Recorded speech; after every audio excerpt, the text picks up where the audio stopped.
Tetris. Tetris? Tetris. Wait, that's not Tetris. Tetris? Tetris. Tetris? Yeah, so for the past 2 months or so, I've been working on this data pack that adds Tetris to Minecraft. It's not the best replica, but it gets the job done. It's quite good, has all the mechanics, and yeah, consider subscribing and liking. I'm quite a new channel, so any help would be much appreciated. So yeah, let's get into the video. So the first thing I did was create the blocks within every orientation that they had. For example, the eye has one horizontal, one vertical, but some more complicated ones like the L and J have 4 each. After that, I wrote a simple code that it would teleport one of these or clone one of these blocks to a frog with the corresponding name. For example, this frog has the name J block, so it teleported the J block onto it. I also added functionality, so the frog is basically like the AI, and it will slowly go downwards.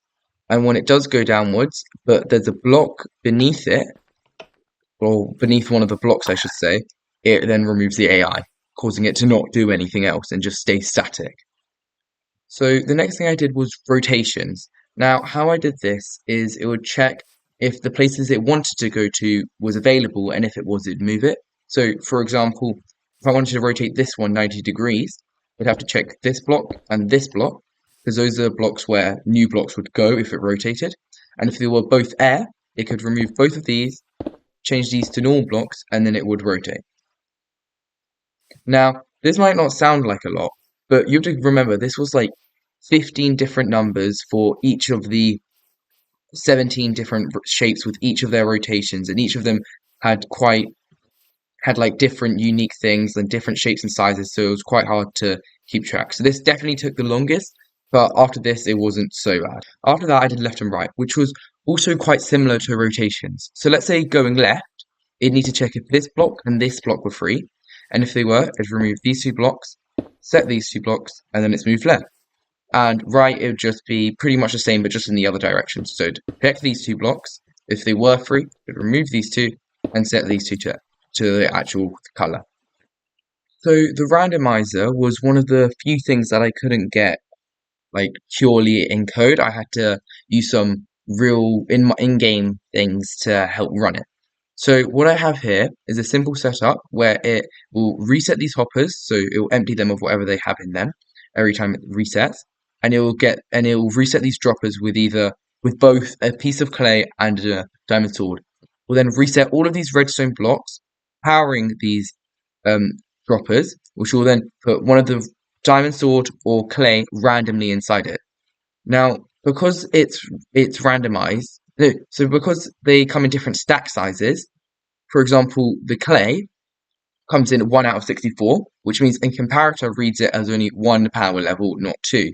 But a diamond sword, because it stacks up to only 1, comparator reads it as a much higher level, which means it will power it to at least 2, which means this piston can be powered, unlike this one. Now, this means each piston has a 1 in 50-50 chance to be powered, which means this creates 2 randomized outputs, either on or off. Well, and when you have 2 of them, it creates 4 different outputs. So this can either be on and off, or on and on, or off and on, and off and off. So that creates 4 different outputs. And if you add a third one, it creates 8 different outputs. Since there's 7 different shapes that I can start out as, I needed 7 outputs. So I just made it so on the 8th one, if it did roll it, it just redo it and retry. Next, Tetris's main mechanic of how if you get them all in a row, then you can clear and it will like wipes it. So for this, I did the same set of commands for each different layer, where it would check this block, then this block, then this block, and so on. And after it checks all of them and it sees that none of them are air, it will delete this and copy everything from above and move it down 1 block. Now, I've made it so it does it for each layer, apart from these layers. So these layers it does nothing, because this is just where the block spawns in, so nothing can really happen here.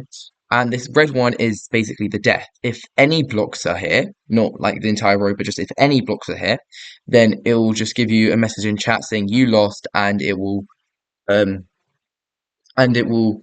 reset the board. So the inputs and outputs went through a couple different phases as I was adding more and more features. But how it basically works is this is not really anything that too technical. This is just a big black board that so you can see the shapes easily. These walls help me check when it's going too far to the left or right, so it doesn't go out of it. The redstone line is just to help you know where it is that you can't reach. Then this is just a little platform, like the control platform.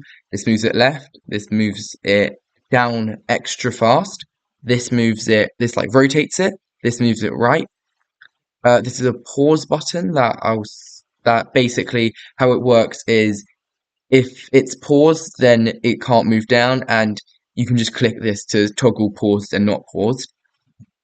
Uh, and these are just to help clear the board if you are just like halfway through a game but don't want to finish it and you need to like test some things.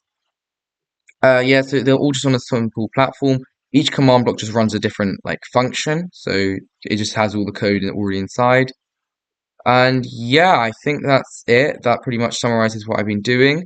It's been quite fun. I haven't added like a lot of the features. Like I might should probably add a point system because now it's just more how long can you survive.